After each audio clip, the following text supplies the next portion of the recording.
from Providence, Rhode Island. Welcome, welcome, welcome to the Potterverse. It's a podcast dedicated to the book and film universe of Harry Potter. So grab your favorite wands and time turners. Let's step into the night and pursue that flighty temptress adventure.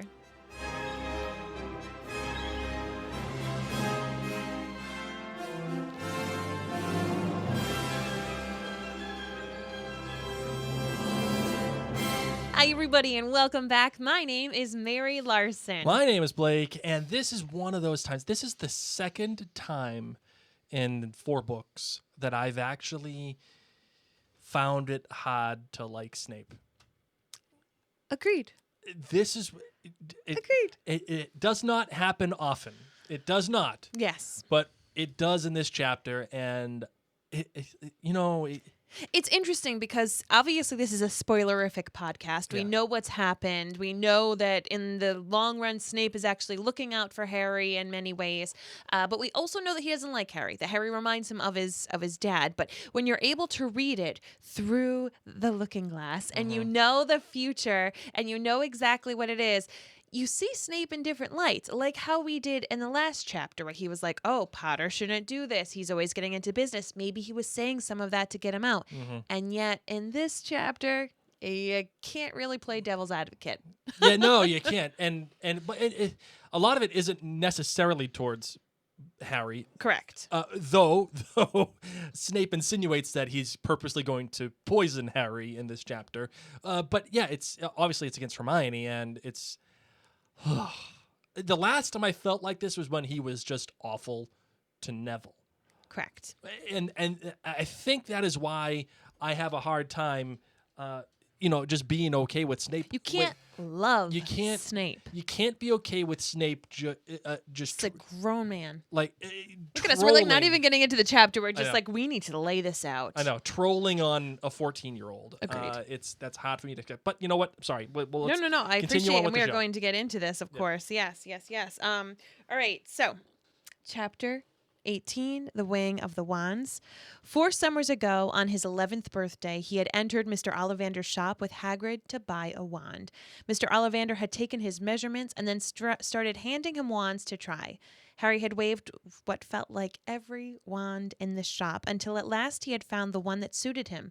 This one, which was made of holly, 11 inches long, and contained a single feather from the tail of a phoenix. That phoenix was Fawkes. Mr. Ollivander had been very surprised that Harry had been so compatible with this wand. Curious, he said. Curious. And not until Harry had asked him what was curious had Mr. Ollivander explained that the phoenix feather in Harry's wand, Fawkes's feather, had come from the same bird, Fawkes, that had supplied the core of Lord Voldemort's. Harry had never shared this piece of information with anybody. He was very fond of his wand, and as far as he was concerned, its relation to Voldemort's wand was something it couldn't help. Rather, as he couldn't help being related to Aunt Petunia.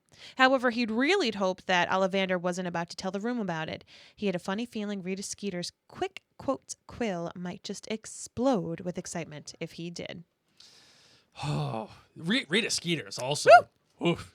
She's another Slytherin. She is something else in this Slytherins chapter. do not bode well. The two best parts of this chapter involve Snape and Rita Skeeter. Says the Slytherin of podcast course. host. Okay, well, I disagree, but I would say the meanest parts, and you really, the parts where you start to be fearful and you worry about Harry and his friends, yes, it's by these antagonists. And what's neat is that, like, it's just distracting us. It's distracting us from the fact that Barty Crouch Jr., a.k.a. Faux Moody, is the one that has done this, that actually Harry Potter is in danger. And it's only really Sirius Black and Hermione and Hagrid in this chapter who've been constants, in his life being like, buddy, you got to watch out. Something is not right here. Well, before we get into the rest of this episode, we want to thank all of you so much for hitting that subscribe button in your podcast app of choice. I would love to ask a big whole favor of you is that you head on over to Apple Podcasts and leave us a written review with 5 stars. It's going to help us be seen by more people who are coming back to Potter or are finding Harry Potter for the first time. Yeah, especially now that the Secrets of Dumbledore is coming out soon. Because of that, I will say we have fallen down the rankings in Apple Podcasts as the podcasts go. So do the Potterverse a favor, and if you have not yet written a review, write one for us. If you have written a review, go ask your best friend, go ask your kid to write a review for us. Let's get those reviews back up so we can be the top 5 again. Are we gonna do an emergency podcast for The Secrets of Dumbledore? I mean, maybe, sure. Yeah, we probably should. Probably will. By the way, not in love with that title. Well, let's discuss that on a different podcast. Okay? Fair enough. All right, here we go. Let's get into the show. I solemnly swear that I'm up to no good.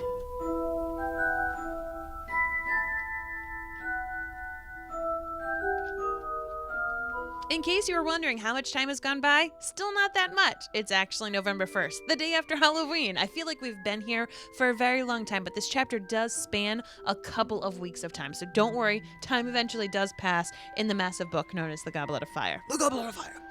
In this book, Hermione, Hagrid, and Sirius have got Harry's back, and he feels a little bit better, even though the rest of the school, Hufflepuffs, Ravenclaws, and Slytherins included, think that he's a big old liar. And that Potter stinks. Oh, man, oh, man. Draco Malfoy and Harry get into a little bit of a tiff, which leaves Hermione getting some nice old beaver teeth. And then he's getting the weighing of the wands, and Rita Skeeter decides to interview him and adds a lot of stuff that wasn't necessarily true. I love Rita Skeeter. I do. I don't, and I'm so glad that at least I get to podcast with a Slytherin who gets to see things from different perspectives, because I already feel so conflicted with Dumbledore being a Gryffindor. Well, I know she's good. Well, why do you feel conflicted? Because Harry is literally a lamb to be slaughtered in this series. A little boy is a lamb to be slaughtered. I'm only in the 3rd grade. Well, you know how it is. So, Yes. As I said, this all is still happening. So, one chapter on top of another. And, when you're sitting there and you've got this big old book in your hands and you've realized You're not even halfway through. You're close. You're close. But that's what I'm saying is that Halloween just happened. Yeah. You know what I mean? And there's still so much to go through. So this chapter, of course, really we spend a lot of time with Harry just feeling very left out, which I feel like is an ongoing theme for Harry Potter. Even though he is Harry freaking Potter. Yes, that's true. If I could find it. There it is. I'm Harry freaking Potter. Even though he is the chosen one, even though every single person knows about him thanks to the history books, this poor child goes through years of just isolation. We think back to the Chamber of Secrets, where people thought that because he could speak Parseltongue, that he was the heir of Slytherin, and everyone was worried about him. We've got him here now in the Goblet of Fire being hated by 3/4 of the school because they're stealing pride from Hufflepuff and Cedric Diggory. We look forward to the Order of the Phoenix, where he's going to be called a liar because he stands there proudly and says Cedric Diggory was killed by Lord Voldemort and he's back, and nobody believes him. We then go on even further where he's undesirable number 1. Like, it gets so big that it's not just Hogwarts that hates Harry Potter, that is against him, that thinks he's a liar and a phony. It ends up being, the mainstream media at the time. It ends up being all these different things. And I like to keep that in perspective because we're in Harry's point of view so much. We're in the magical world with him. We're with him being a hero and standing up when we want to just give him a high five. And this kid has a rough life. Yeah, that I think is due in part to his exceptionalism and the exceptionalism that he, I think, feels, but also is subjected to. Harry Potter is special, and that is noted by Hermione in this chapter when she's talking about Ron, saying, listen, Ron's just jealous, and he's put up with it all this time, but this is the last straw. You're the chosen one. Like, you're, She doesn't call him the chosen one just yet, but she does say you're the one that gets all the attention. I'm Harry freaking Potter. And, I mean, we play that as a joke, but it's true within the context of the text, right? His exceptionalism is both a blessing and a burden. It makes him a popular kid. It makes him Harry freaking Potter. But it also sets him up for some real low points. And you're right, Mary. His exceptionalism sets him up to be isolated.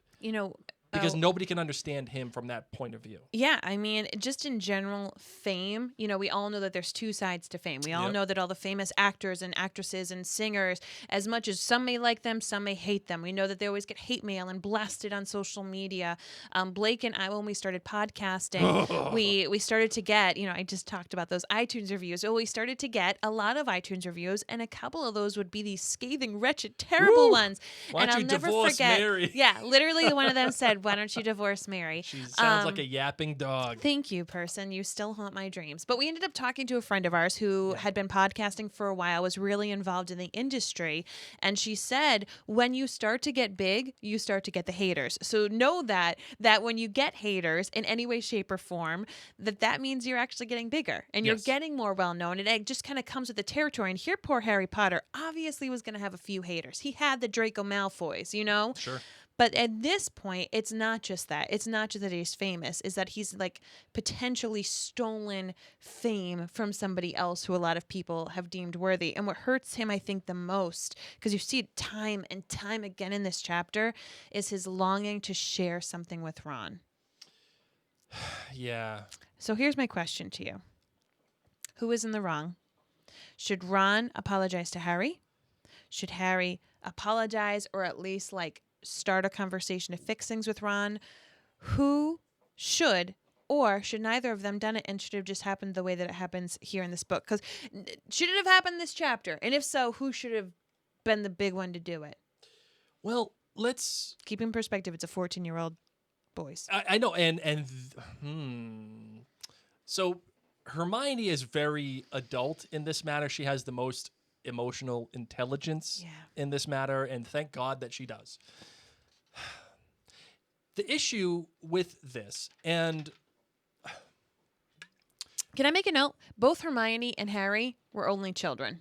And granted, Harry lived with Dudley, so it's kind of like a skewed only children thing. Yes. But I think that especially with Hermione, I think it allows her to have that omnipresence of seeing the situation a little bit, because no matter what, when you have siblings, there is jealousy and you don't even realize it half the time. Absolutely. There's this little I want to be better than them, or I want to get credit for that throughout your entire life. Yeah, right.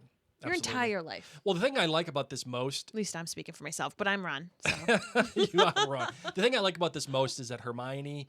She don't play no fools. She doesn't play the fool, and she doesn't mess around. She is happy to talk to Harry or Ron about the other, but she ain't gonna fix it for him. She's not gonna do that typical 14-year-old girl, get myself in the middle of everything and try to fix everything, like someone I know.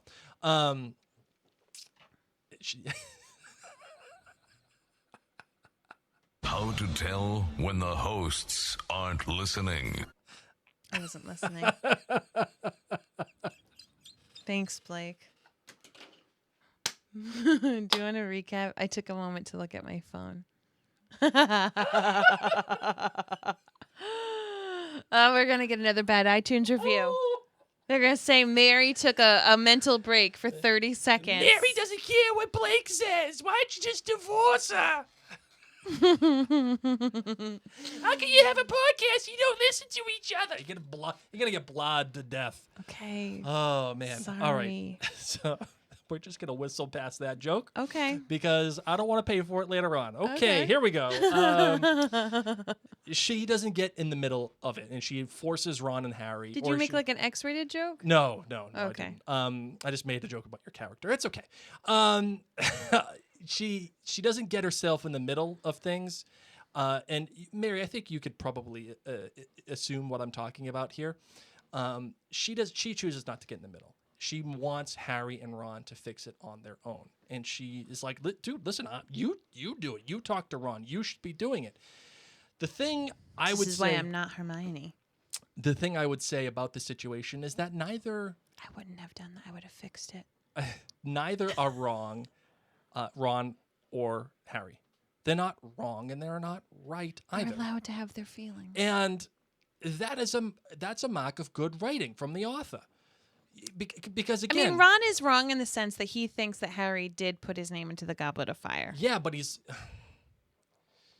Ron is wrong in the sense that he thinks that Harry is withholding information from him. Yes, so he thinks he's acting on what is true, right? So, yes, could the situation be solved if they just talk to one another? Yep. Yes, absolutely. And that's the beautiful part about this writing. Because, again, they're not all wrong and they're not all right. If one person is wholly right and one person is wholly wrong, that's Harry versus Voldemort, right? That is not a friendship. That is an antagonistic relationship. And you're always going to choose the right person. You have every right to be mad at Harry right now. It's incredibly frustrating for Harry to act the way that he does. And also, it's incredibly frustrating for the way that Ron acts the way that he does. And this is something that actually comes up again in later books. For all you nerds out there, you know what I'm talking about. It's so frustrating. So, and yet it's so real. And yes. this is the beauty of it. Like, long-term relationships do become almost this sibling-like energy. You know, you have to remember that Harry and Ron take every single class together. They sleep in the same room together. They're best friends, so they eat together all the time. And yes, Harry is used to that. He's saying, you know, I woke up, oh, and Ron isn't there. And, oh, I'd love to share this with Ron. And the information that actually Fleur Delacour is part Vila. Ron would love that. Oh, yeah, I'm not speaking to him.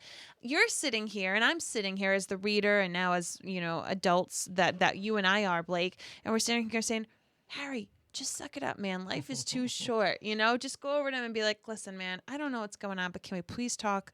You know, go for a walk by the lake, feed the squid some toast, you know, because that was really cool that I did with Hermione. I didn't know it liked toast so much. I Raisin, love the rye, the big squid or whatever it is, octopus. I don't know. it's a squid. Whatever, sure. Stats are for nerds. Whatever it is, that might be my most favorite, like, tertiary Magical character Really? in the whole series. I mean, I think you set your bar really low if that's it. No, okay. no. You want to know why? Why? Because it only pops up a couple of times. You know, it popped up in the was it in this book where that turned over that it turned over the boat? Turned over a boat. Yeah, for Dennis Creevy. Oh, that he got. Yes. Yes. It only shows up a couple of times, but when it does, it leaves a mark. Harry throws like I throw the pen, throws the pen into the water, and all of a sudden this just tentacle comes out and just takes the bread. It's one of those just random characters on a TV show that just shows up, and you're like, that is wicked funny. And it doesn't insist upon itself. It's not like in your face. If you're paying attention, you get the humor. And I love that. Something that I think is quite interesting, because, you know, as I'm rereading it now, sitting here, Hermione does try to tell Harry, please go speak to Ron. Yeah, Yes. well, you should go speak to him about it. So she does try her best without necessarily getting her nose in it. But what is also interesting is, you know, when you are in a disagreement with your best friend or with your partner, and it consumes your life. Oh, yeah, I've It been there. consumes your brain. You just can't function. Harry Potter was just put as a Triwizard Tournament last night. Last night. Yeah. And what does he talk about most in this chapter? Not, I really wonder who did it. Wow, this is really weird. He worries about What's up with Ron? Yeah. Oh. It's a sign. It's a sign. It's a sign of great character. Oh, and great friendship. Great friendship. Yes, absolutely. And again, it's a testament to the author for this relationship that she has created. One that feels real and one that feels tactile. You know how each character is going to react. And that is a natural cycle of the characterization. Very special. You even get a natural sense of how Harry is going to react when he starts thinking about Snape.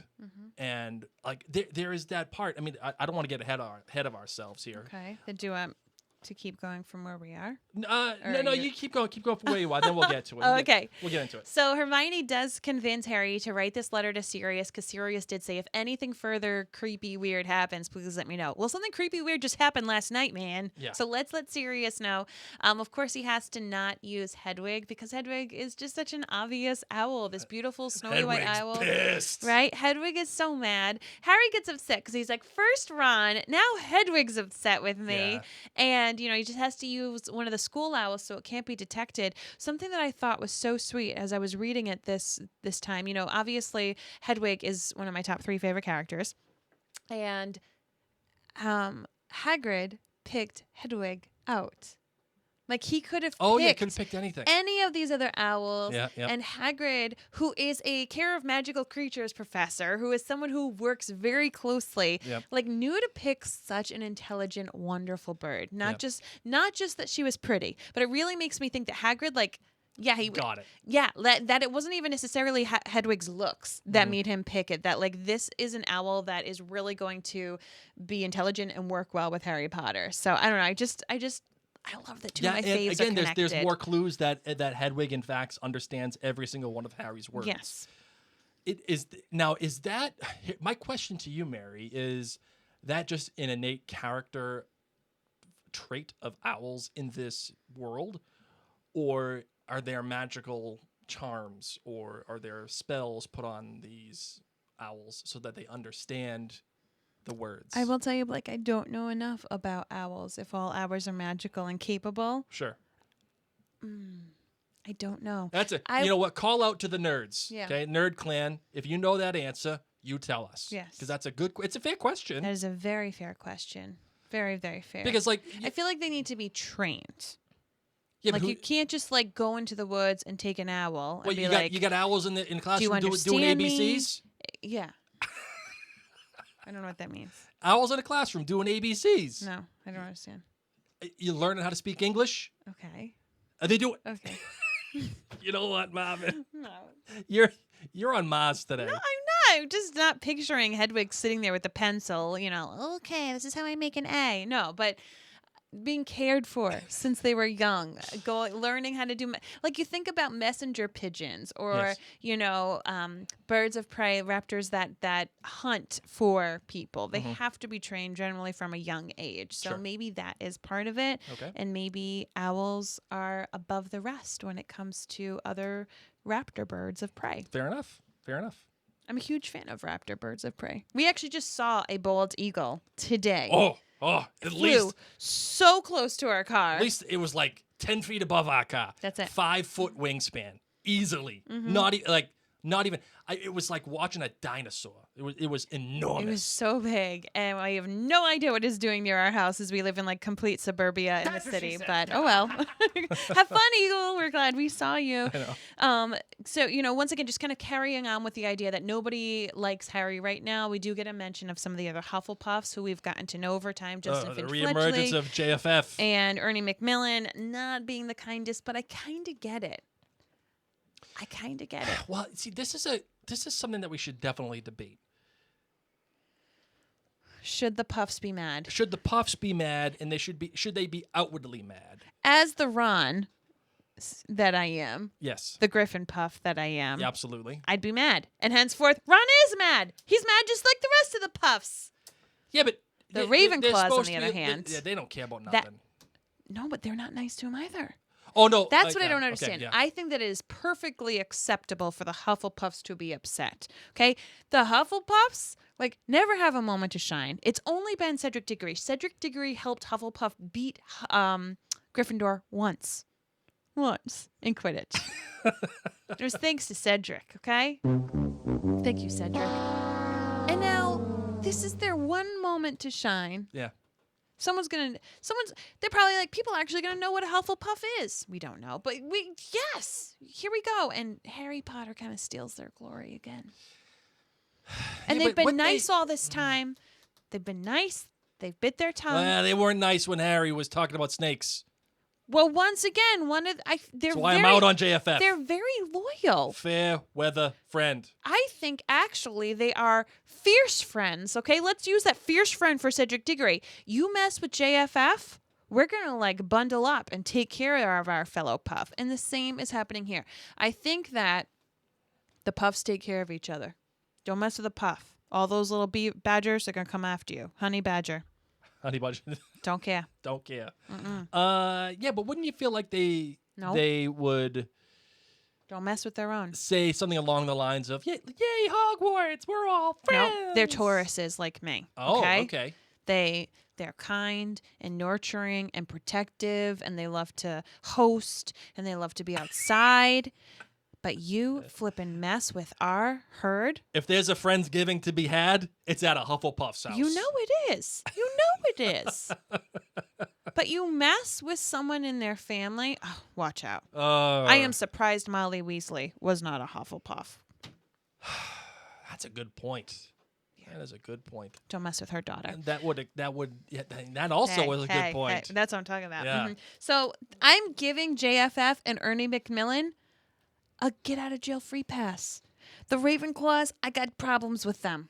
What do you got problems with the Ravenclaws for? What do they got a problem with Harry Potter for? Slytherins already hate Harry Potter. I'll tell you how. Tell you how. Why? Because he figured out how to get around the age line. They're jelly. The jelly. Just like that. A winner! They said You're welcome. We're supposed to be the brightest witches of our age, and yet it's a Gryffindor named Hermione Granger who's the smartest in Sure. the fourth year. Like, what is that? You know that the fourth year Ravenclaws are being taunted by the fifth, sixth, and seventh. Trolled out of the planet. They're like, you're letting a Gryffindor be the valedictorian? What's wrong with you? When did Ravenclaws all of a sudden? Your cousin from Boston. You're letting a Gryffindor beat you? Because they're from Harvard and MIT. You bunch of Harvard dorks No, going out there. But that's what's going on. The Ravenclaws, Yeah. they got their Harvard MIT hats, okay? They're saying we're the bravest and we're the brightest. Nerds. And now the bravest and brightest be repping from Gryffindor? No, you're right. They're jealous and they're upset that Harry Potter figured it out. And remember, it was a Ravenclaw, one of the Ravenclaws that was with Madame Pomfrey. Already tried. Failed miserably. They were like, if she failed, and Harry Potter, who's a fourth year, he's not even Hermione Granger. Maybe Hermione Granger because she's wicked smart. Yeah. Maybe she told him how to do it. But still. Okay, you nailed it. Now we know why everyone's mad at Harry. Yeah. Okay. The Slytherins. Hey, is Draco the one that makes the pins? Or is he the one that just like found out about the pins and like Draco has an Etsy shop on the proliferate? side. Oh yeah.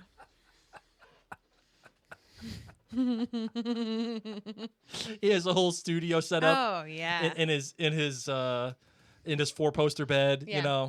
Down in the dungeons. There's a whole lighting kit and everything.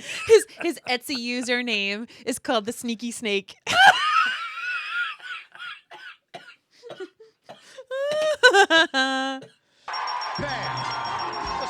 And you know he has money, so you know he bought the button making kit as soon as he could. He got the contraption with the He made a bunch of them for the Quidditch World Cup, okay? Yes, Obviously. And now he has this button maker and he brought it to school and Crab and Goyle are like, I don't know how to work it. And he's like, guys, it's fine.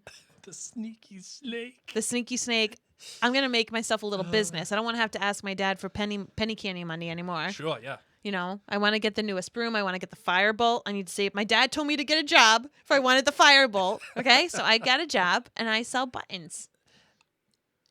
The great thing is that he is in full support of Cedric Diggory. Full Yes. support. Yes. And is it because it's just like, I hate Harry, so I'm going to be the Cedric supporter? Yes. And I'm going to be the one that goes ahead and does all Everyone would be rooting advertising. for Cedric, okay? That is their one champion for their school. So even though he got to meet Victor Krum, like, you're going to root for your school. You go to a football game and you root for your team, okay? Tom Brady's on the Buccaneers, but you're still like, I hope the Pats win. I hope they beat him. Yeah, that's I'm true. not gonna, but I hope they beat him. They're gonna get I'm gonna smoked. appreciate the moves he does. They're going to get smoked. Okay? That's where Draco is. Oh, Patriots. With his button business. Then we go to potions. Oh no, they have their duel. Yeah, they got a whole thing. When did they learn all these spells? I don't know. They're- Bippity boppity boo. Like 2 years goes by, Fernuculus Expelliarmus. and Densagio. What restricted book section books are Harry and Well, Draco you know what it taking is? out in their spare You know what time? it is? It's like It's because Harry is a no, it's down he's from half student Slytherin. to student. You know when you're a kid and you do some shady stuff. No. And you're learning bad things. And No. you probably shouldn't be learning them, but you are anyway. No, I don't. It's because you're such a Hufflepuff. Hufflepuffs can be naughty. Well, naughty in a Stop. good way. Stop. That's what's happening here. I'm sure that they heard it from this kid, who heard it from that kid, who was, who dropped out of school 10 years ago, and all he's doing is hanging out at Hogwarts because he's a townie. He's got nothing better to do, and he's still wearing his Quidditch robes because he thinks he's awesome. Mm-hmm. He's the one teaching Densagio and Furnunculus. Okay. That's what's happening. They got those situations going on. Essentially, he is the Matthew McConaughey in Dazed and Confused. I don't remember that movie. Sorry. All right. I know. Okay. I know. But I just don't remember him that well. Unbelievable, man. Whatever, man. I've seen a lot of movies. My brain is like mush right now. So Matthew McConaughey's. I get older and the girls stay the same Matthew age. McConaughey. I don't dislike him as much as I dislike Tom Cruise, but Matthew McConaughey is not high up on my list. Wait, you're out on McConaughey? I'm not in. I tell you what. I'm in. Like, I wouldn't make him sit outside in a blizzard, but I would not invite him to Friendsgiving. I am in on late McConaughey. Early McConaughey, kind of out. Because it was just one guy. Okay, let's get back to Potter. Okay, sorry. Thank you very much. So we've got these two. We've got the Potter stinks buttons going on everywhere, and all the Slytherins think it's really funny. We've got Hermione there, and Malfoy says, "Want one, Granger? I've got loads, but don't touch my hand now. I've just washed it, you see. Don't want a mudblood sliming it up." So this is what makes Harry break. Yeah, he just can't take it. Is the insult against Hermione. Yeah, right? I love that. Some of the anger Harry had been feeling for days and days. Which, like, why has it been days and days? It's only been a couple of days, Harry, okay? Yesterday was Halloween. Let's calm down, Harry. Or maybe it's not. Maybe now it's an extra day. He reached for his wand before he thought what he was doing. People all around them scrambled out of the way, backing down the corridor. And this right here reminded me of high school. Yeah, absolutely. When you start hearing, fight. And everybody comes, and Hermione knows what's coming. I don't come. I don't walk over, and yet I don't go over there, Blake. G-rated. I do not go over there, and I tell you what, the blood always ended up on my locker. What? Why? Why do you have to fight right in front of my locker? I have a class to get to. Oh, I was not pleased with the fight situations. Let's do this. Hermione knows what's coming. She knowingly says, "Harry," and then Harry just can't. Go on then, Potter. Yeah, I love that. Moody's not here to look after you now. Do it if you've got the guts. And for a split second, they looked into each other's eyes, and then at exactly the same time, both acted. And that goes to show you that Harry's actions, because he's mad and what he is doing, it's not good, and it's not working out for him, because what ends up happening is other people get hurt. Other people suffer because of Harry's rash actions. That is hard for me to accept as an adult. As a kid, you kind of get it, and you think about it. It's not my fault. It's fine, blah, blah, blah, blah. But no, you shouldn't have been there. You shouldn't have done it, and you should have just swallowed it and moved forward. But it's like that whole thing in Back to the Future. What are you, chicken? Like, who cares? You call me a chicken. Sure, fine. And as a matter of fact, he could probably learn something from Dumbledore in this chapter. We'll get to that in a little bit. However, I love this thing when Snape shows up and he says, "All right, what's going on here?" And Malfoy says, "Oh, Potter attacked me. Look, he hit Goyle, yada yada yada." And he sends Goyle off to the hospital wing, and he forced Hermione to show Snape her teeth. She was doing her best to hide them with her hands, though this was difficult as they had now grown down past her collar. Pansy Parkinson and the other Slytherin girls were doubled up with silent giggles, pointing at Hermione from behind Snape's back. Snape looked coldly at Hermione and then said, "I see no difference." This is where we get into the Snape hate. Oh, man. I'm checking something up. I do want to say that I'm pretty sure this Densungio spell that Malfoy uses against Hermione. Okay. I'm pretty sure he uses this in the Cursed Child. Oh, really? Yeah. Interesting. Yeah. Interesting. Okay. All right. So- Fair enough. I'm gonna, yeah. We're gonna keep going with that. Just I know I can't talk about it too often much because you haven't even read it, so it's not even like I get into the spoiler territory. But nonetheless, I believe it's the same one. So this is we talked about this at the top of the podcast, so I'm not gonna go crazy over it, but this is when it's hard to be okay with Snape. And like part of me thinks he's just trolling for the sake of trolling.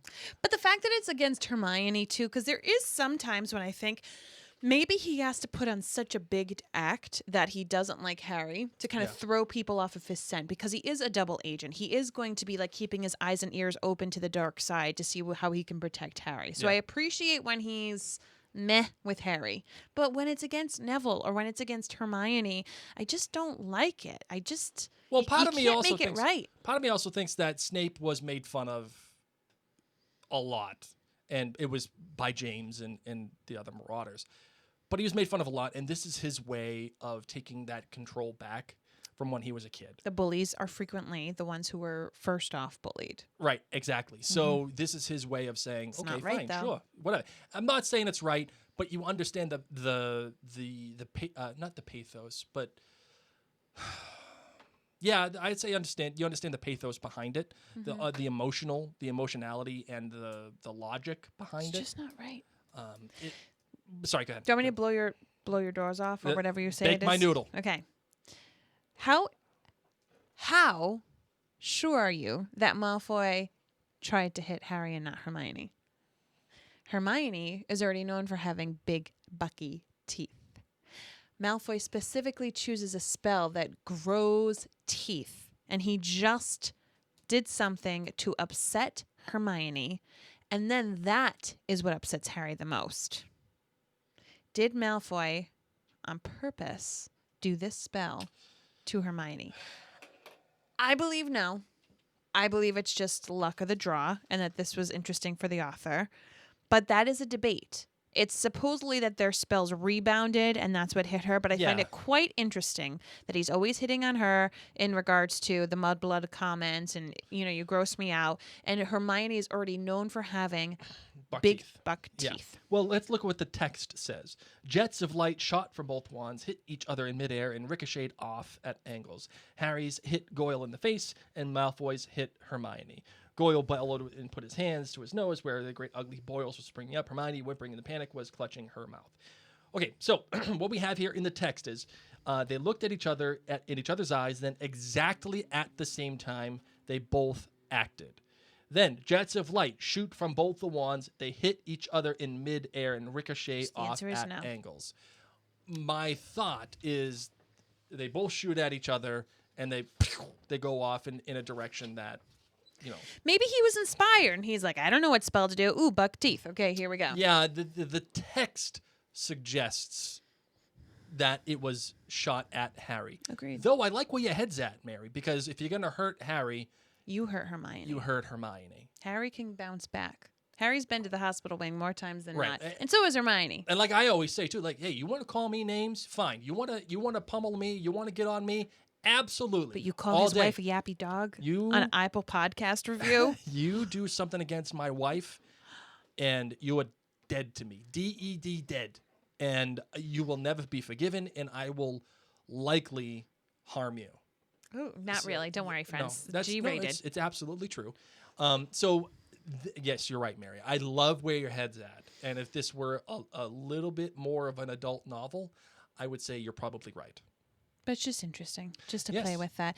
But don't worry, friends. Hermione's going to be okay. She's going over to the hospital wing, and in goes Harry into double potions with Snape, where everyone is learning how to make antidotes. Okay, so let's hold up a second. This is an area that a lot of people don't like Snape because he's like, I'm going to poison one of you. Here's the thing. Yeah, He I doesn't don't say care I'm about going that. to kill you. He knows how to make antidotes. Yeah, that's why I don't care about that. We've done like, Madame Pomfrey. Sure. Harry broke he lost every bone in his arm, and he's fine.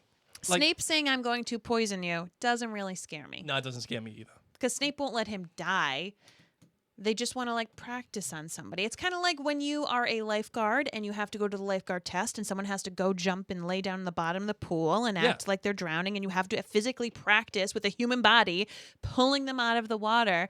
You know, it's just sometimes you got to practice on the real thing. So I'm okay with it. I think it just comes off so menacingly because of Snape. But I bet you if this was being taught by Moody or by Lupin and they just said it differently, we're actually going to poison one of you, but do not worry. I have the antidote. No one will die. But just so we can actually, you know, try your different antidotes on them. I think that would be great. I also think it's interesting because they need to know different antidotes. You know, Snape has now taught them since the very beginning with the Bezoar, like a different antidotes, and we're going to see in the future different, you know, poisonings and things like that. So yeah, absolutely. I think it's interesting. Yeah, I don't really care that Snape's poisoning kids. I mean, like, I understand how that sounds. Sounds terrible. But I don't care that Snape's poisoning kids. They're going to be fine. Be totally fine. No one's going to get hurt.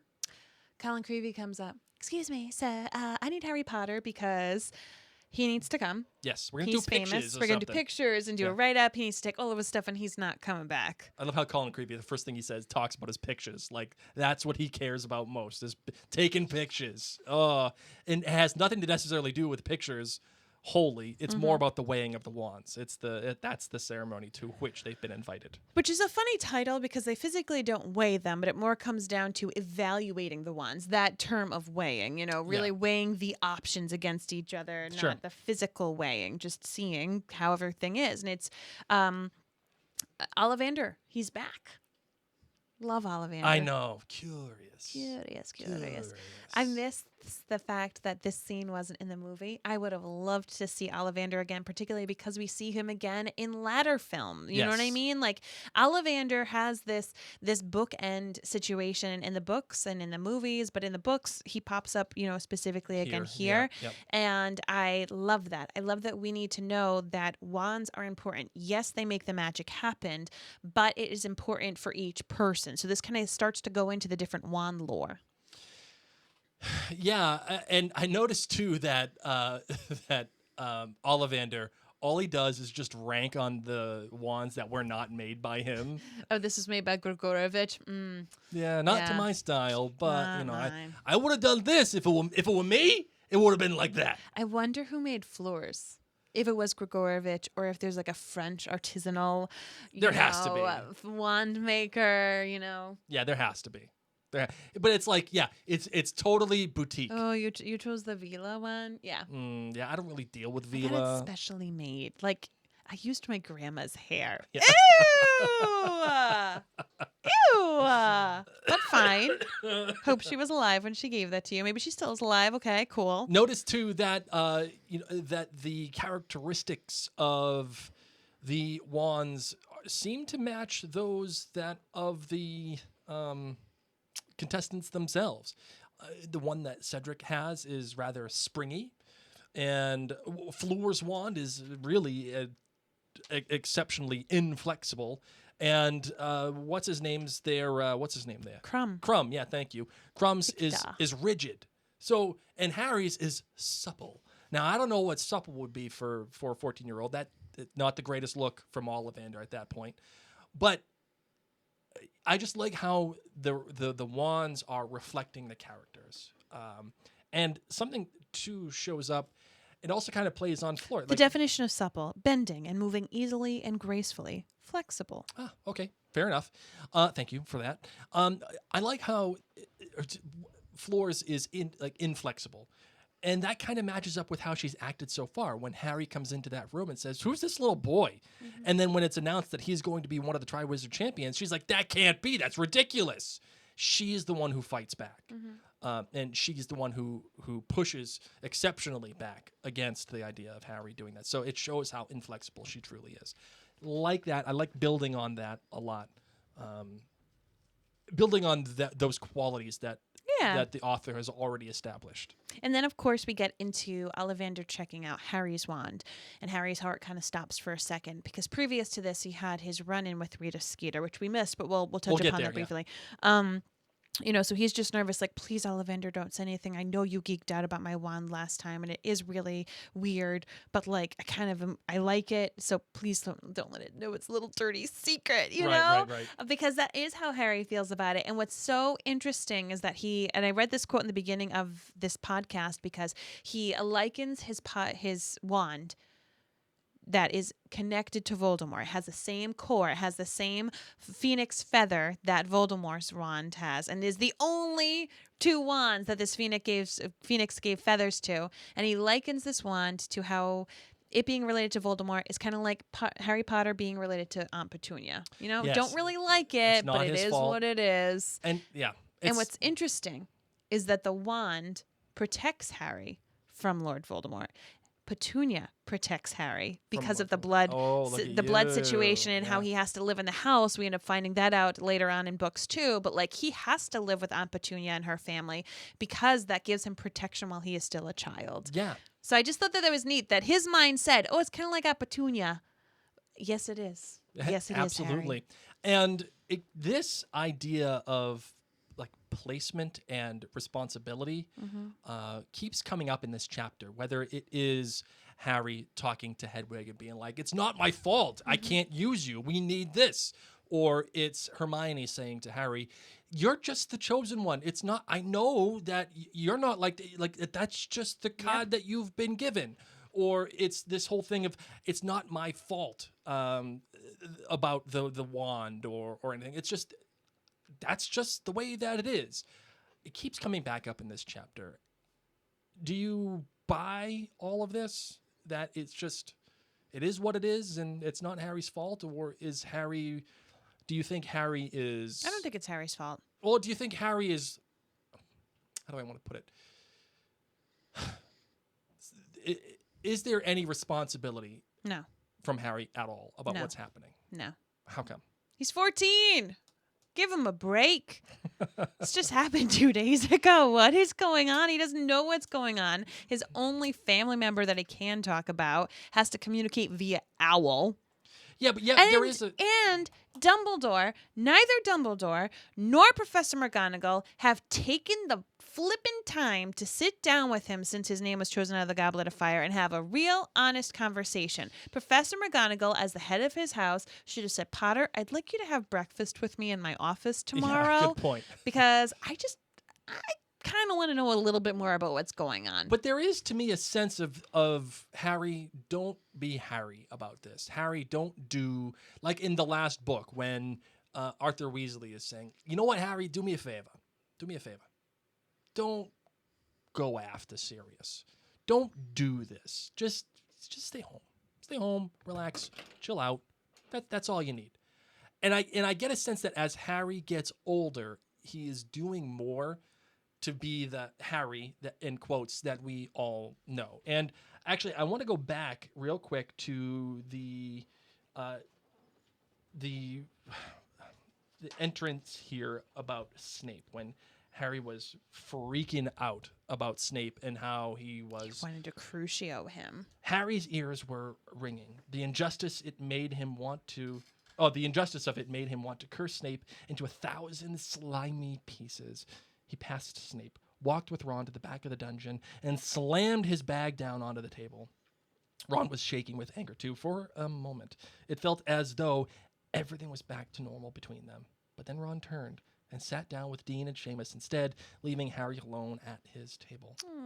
On the other side of the dungeon, Malfoy turned his back on Snape and pressed his badge, smirking. Potter stinks! Flashed once more across the room. Harry sat there, staring at Snape as the lesson began, picturing horrific things happening to him.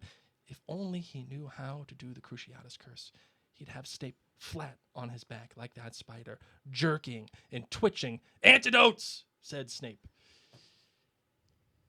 There is a sense here that Harry is putting himself in these positions, like thinking, like truly considering hurting Snape, truly considering doing something to Snape that would put him in Azkaban for life, just because he felt like it. And you get the sense, like when his ears were ringing, I know you've been there when you're so mad you don't hear nothing except for ringing. I've been there too.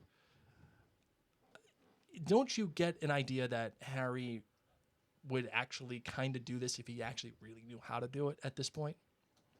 I don't think he would Crucio Snape. Why not? He wouldn't unforgivable curse his professor. Why not? This is his home. Yeah, but so He's what? going to put it completely in jeopardy, and then he has to go live with the Dursleys. We all have had a teacher that we like really, really, really don't like, and we wish ill will against. I've been there. But that's all you can do. You're not going to go to kid jail. That's your option. That's true. That's a good point. You're not going to go to juvie? No thanks. You notice too that Harry, though, as I've been talking about this, both Harry and Ron have been very passive.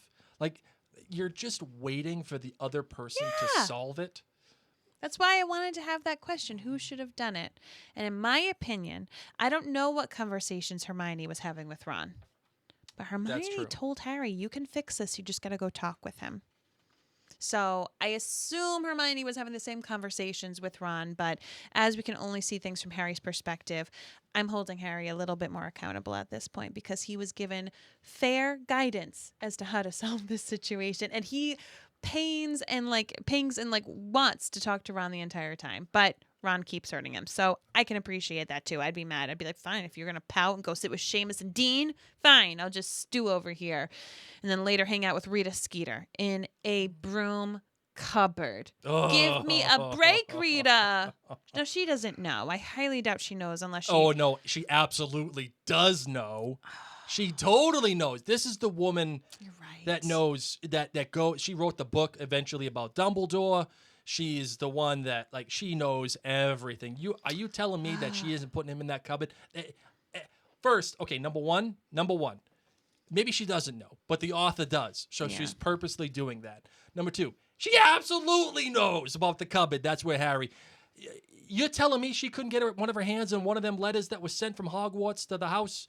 The cupboard under the stairs. There were thousands of them. Yeah, they're floating around. It's like, like those dust mites that are just rolling around in the West. It's just Harry Potter letters. I wonder if anyone ever kept any of those, if they just magically disappeared, or exactly if they just kind of blew around and people were like, guess what I found? It's like a Babe Ruth baseball. I have a Harry Potter acceptance letter. Me too. She absolutely knew. Interesting. But it is worth noting that at least the author knew, and I like how the author tries to make Harry feel like a kid here, especially in comparison to Cedric, where he said Harry notices that Cedric just looks like a champion, looks like he's the part. I think that's a big deal, and what Rita is doing here is showing you how dangerous she can be. The quick quotes quill. Yeah. It is very funny, but also very, very dangerous. The way that it operates. I love this. Harry looked down quickly at the quill. The moment Rita Skeeter had spoken, the green quill had started to scribble, skidding across the parchment. Attractive blonde Rita Skeeter, 43, whose savage quill has punctured many inflated reputations. Oh, yes. Never trust an object that can think for itself. I totally agree. That was an Arthur Weasley point, okay, when it came to Tom Riddle's diary, and it definitely is true here. This thing has a mind of its own and is going to cause massive difficulties going forward. Mm-hmm. I wonder how it works. Well, they noticed that she sucks on it. Yeah. Is that to get her kind of taste on the situation? Can it kind of read her mind temporarily? I don't know, but I'm here for it. And she just leans into it, obviously this is a scene that kind of is a bit played out in the movie, so we really get the feel for it.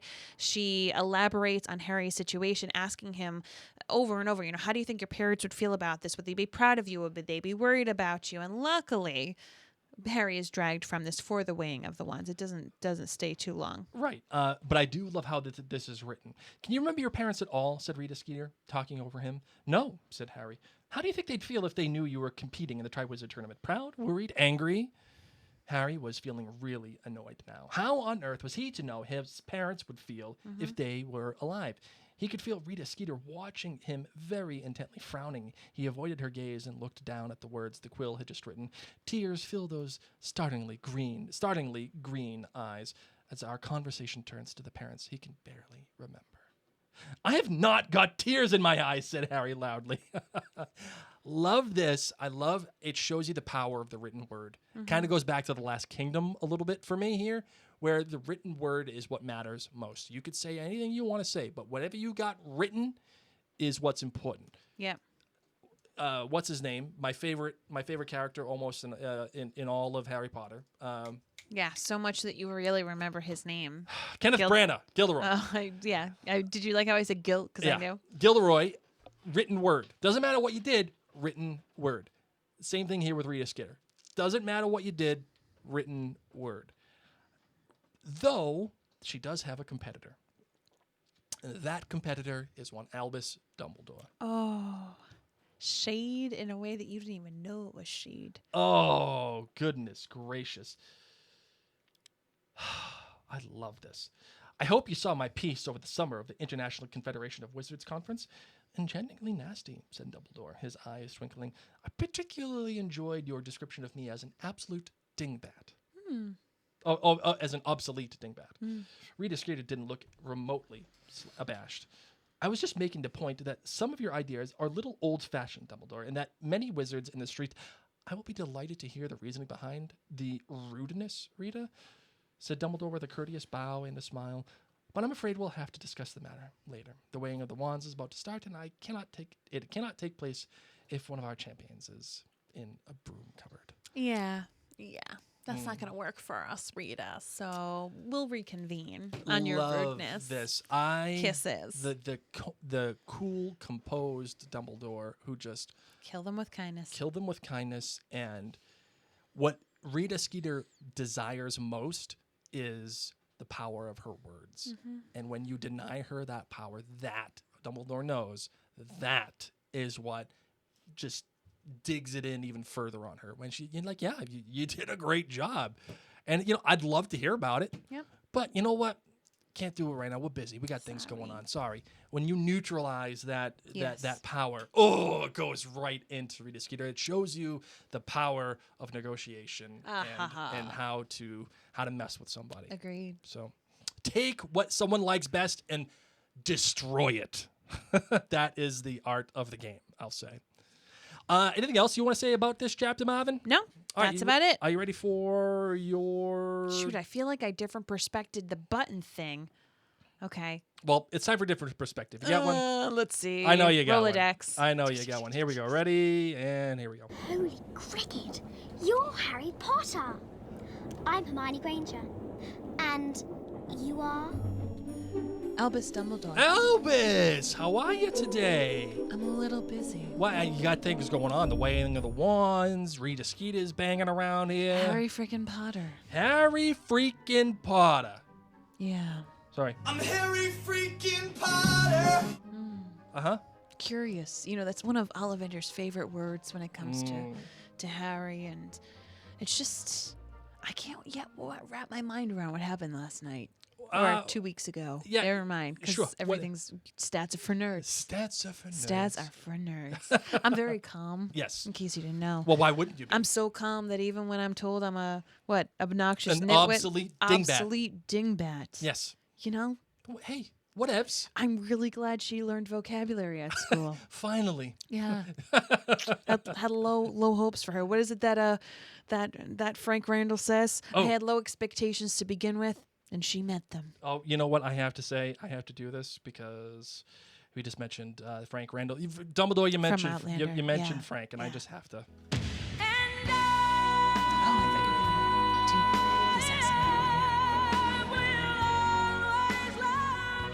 And for those of you watching the show today, I'm wearing my We Soldier On shirt just for Frank. Just for you. Sorry. Awesome. Continue, Dumbledore. Yeah, it's just there's a lot of things going on, and I'm kind of pulling for my friend during his alchemy days, Nicholas Flamel. Sure. Yep. Being a scientist of sorts. Sometimes you just have to wait and see what happens. Sometimes if you get involved with things too much, you can frazzle things up. Scientific method. That's what I'm doing, man. I'm making observations, making hypotheses. Yeah, I'm making those. Nicholas Flamel taught me that too. And I'm also just hanging out. I'm hanging out. I've got a lot of people over. I've got Ludo Bagman. Can't feed him enough. I don't know what's going on with him. Guy is a dumpster. Seriously. You just put more stuff into him and just keeps going. But Harry Potter's struggling along, man. I thought he was gonna break by now, but he hasn't. So I just keep playing Kelly Clarkson. What doesn't kill you makes you stronger. And it's really happening for Harry. Yeah, absolutely. I put it through the school speaker system at night just to pump him up through like osmosis. It's working because I thought the kid would ask me. I thought he would come up to me and say, "Professor Dumbledore, I didn't put my name in the Goblet of Fire. Can you please fix this? I'm Dumbledore." Yeah, right. I could have fixed it. You could have done anything. But he didn't ask. Right. So let's see what happens. Hey, this is going on longer. Okay. Who you got? Who you got in the Triwizard Tournament, by the way? Because this is the first time I talked to you since the Triwizard Tournament. Okay. And I just wanted to get your thoughts. So, I heard the wasn't favorite. Prepared for a long interview, but okay. I heard the favorite. At least a plus 10 points is Crumb, and the least favorite so far, at least minus 10 points, is Harry Potter. Okay. Who you got as your favorite? You got Fleur. You got Cedric. I mean, Crumb, I really you got don't Harry. care. You don't care? I don't care. What, you don't want one of your Gryffindor, your Hufflepuff? I just don't want a kid to die because then parents get nervous. And when parents get nervous, they pull the kids out. We stop getting donations. Yeah. So as long as a kid doesn't die. Yeah. We're going to be in good shape. How about this? As long as one of my kids don't die. Because you don't care if Crumb or Fleur dies. Whatever. That's their problem. Stats are for nerds, right? Okay, end scene. That is like, I didn't know where to go. Oh, that was good, though. I liked that. I liked that quite a bit. Good job, Marvin. Okay, you're welcome. All right, we got some emails here. Right. Ready to get into it? Yes. Let's do it. Oh, Mail's here. All right, this one comes from Mara. She says, I'm re-listening to your recap of Chapter 13, and I have to disagree with Mary about Ron's use of Muggle curse words. Okay, yes. Ron is the son of Arthur Weasley, lover of all things Muggles. Good and point. he has 5 older brothers who were likewise raised to embrace Muggles and mixed blood witches and wizards at Hogwarts. Good It is point. incredibly likely that he would become exposed to such words inadvertently or on purpose by his father, brothers, or his classmates before the beginning of his 4th year. We all regularly adopt words and phrases we hear. By the way of an example, my own kids regularly hear the phrase, Not great, Bob. and bye, Ian, from me in their daily lives. That, for you nerds, is a Outlander reference. Bye, Ian. Bye, Ian. Much to my amusement and to their father's general confusion, the kids have gotten to the point where they know when and how to use those phrases appropriately in conversation. Ron has probably heard many Muggle curse words, but has adopted using phrases he can get away with at his age, since that is something that a 14-year-old boy would certainly do. Love this. I'm sure the author wrote many books, more books from Ron's perspective, especially after the time of Book 7. We'd hear an earful of more. Yes. Thank you for all that you do. This Great one comes points. from Shay. Hi, Shay. Shay says, I just listened to the latest Potterverse now, and you mentioned how Faux Moody seems particularly interested in teaching the kids how to throw off the Imperious Curse. Do you think that this is because it was used on him by his father before he escaped? Does it mean something more to him? I'd love to hear your thoughts on this. Thank you for bringing Lumos in my time of Knox. Now, Shay, as Blake has not read this book, he knows nothing of which you talk about. It's like you're a little Trelawney right now, but I'm here for it, and I'm here for all the spoilerificness. Yes, 100%. That is something that just ruffles his feathers, and he's like, I want all kids prepared against this. Yes. This one comes from Eric. I've been meaning to write this email for a while now. Stumbled on your Potterverse podcast while looking for something new. I quickly binged through all the previous episodes and caught up with you 3/4 of the way through book 3. Nice. Mary, your different perspectives are fantastic. Oh my gosh, thanks. I must admit that I am hooked.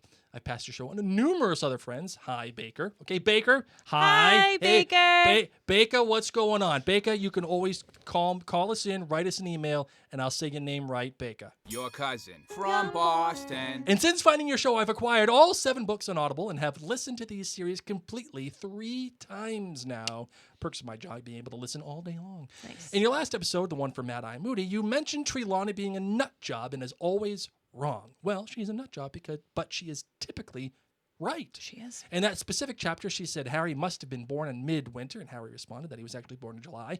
What Trelawney was actually picking up was the part of Voldemort's soul. Dun, dun, dun. Voldemort was, in fact, born in December. Most of her predictions are spot on with Harry when you look at them through the end of the series. Now, Blake. Do you remember the 21st night of December? Proud. Voldemort's birthday. I think that's it, right? It's September. No. Oh, okay. I know. I'm asking when is Voldemort's birthday, Blake? Whatever. I don't know. I'm Sure, gonna it's find December. out. I want to know if it's the 21st. Okay, well, let's get on that, Mom. Okay, fine. Let's go. Let's get the nerds here. 31st. Do you remember the 31st night of December? Now, Blake, you proud Slytherin. Tom Riddle's birthday. You have consistently proclaimed your love for Snape ever since the first episode. That's right. Snape is... Oh, man, that was a rookie mistake. Hey, actually, I just got a notification about Britney Spears' conservatorship being officially removed. Blake, come on. Go with it. Snape is the worst. You want proof? What would his actions have been if Voldemort decided that the prophecy was about Neville? He probably would have kicked into Longbottom's door himself and bowed to let his master enter. And the big secret that he always loved Lily was just so creepy. She didn't approve of his friends he kept, the actions they were taking, and in the end, she cut him out of her life completely for good reason. His redemption was a facade, and I firmly believe he would have gone back to Voldemort fully if Harry died in the Astronomy Tower with Dumbledore. Anyways, love the show. Keep up your fantastic work. Okay, all right, listen, Eric. Okay, number one. Number one. Love it, Eric. I'm here for it. All I'm going to say is scoreboard, Eric, okay? The score is the score. Particularly in this chapter where we were like, we can't be on the Snape train right now. Love that we got to read your email. You can't say, well, if this and if that. That's all we do. It didn't happen. That's literally the different perspective. Didn't happen. What if Harry was born in the You were just so excited to talk about. What if the sun turned into a black hole the day Harry was born? None of this would have happened. You were just so happy about the buck teeth. About the buck teeth conversation. You were like, this is really cool. Let's talk about this. That's because it actually happened. If Neville this, if Neville that. You know what? Scoreboard. Ignore Blake. Didn't happen. Ignore Blake, Eric. You are what your record says you are. Move on. You're rude. Just having fun. Come on, having a little fun. You're just loud. I know, that's the idea. You're a little aggressive. You want to know why? It's because... Your cousin from Boston. I've spent all day with Blake today, and it's just been a lot. That is it for our emails. Thank God. If you have sent...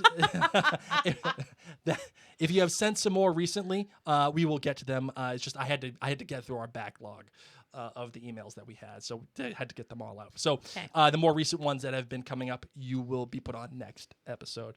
All right, Marvin, that's it. Got anything else? That is it. Let's close this show out.